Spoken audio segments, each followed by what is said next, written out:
শেখ হাসিনা মৃত্যুদণ্ডের রায় ঘিরে প্রতিক্রিয়া জানিয়েছে গণ অভ্যুত্থানে নেতৃত্ব দেয়া দল এনসিপি ও জামায়াত।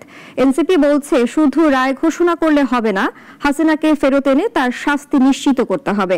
জামায়াত বলছে গণ আকাঙ্ক্ষা পূরণ হয়েছে। মানবতা বিরোধী অপরাধের দায়ে সাবেক প্রধানমন্ত্রী শেখ হাসিনাকে মৃত্যুদণ্ডের আদেশ দিয়েছেন আদালত। তার প্রতিক্রিয়ায় এনসিপি ও জামাত বলছে এ ঘটনা ইতিহাসে মাইলফলক। গণ অভ্যুত্থানের নেতাদের দল এনসিপির আহ্বায়ক নাহিদ ইসলাম সংবাদ সম্মেলনে জানিয়েছেন, যারা জেল হাজতে রয়েছে তাদের রায় দ্রুত কার্যকর করতে হবে। দল হিসাবে আওয়ামী লীগের বিচার শুরুর তাগিদও দেন তিনি।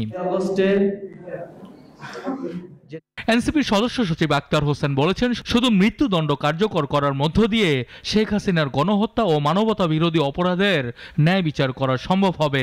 সরকারের কাছে তার দ্রুত রায় কার্যকরের আহ্বান তার। মৃত্যুদণ্ড শেখ হাসিনার জন্য উপযুক্ত বিচার।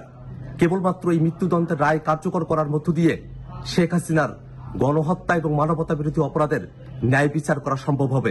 এদিকে বাংলাদেশ জামায়াতে ইসলামীর সেক্রেটারি জেনারেল মিয়া গোলাম পরোয়ার বলেছেন, বাংলাদেশের 18 কোটি মানুষের গণ আকাঙ্ক্ষা আংশিক হলেও ট্রাইব্যুনালের রায়ে পূরণ হয়েছে।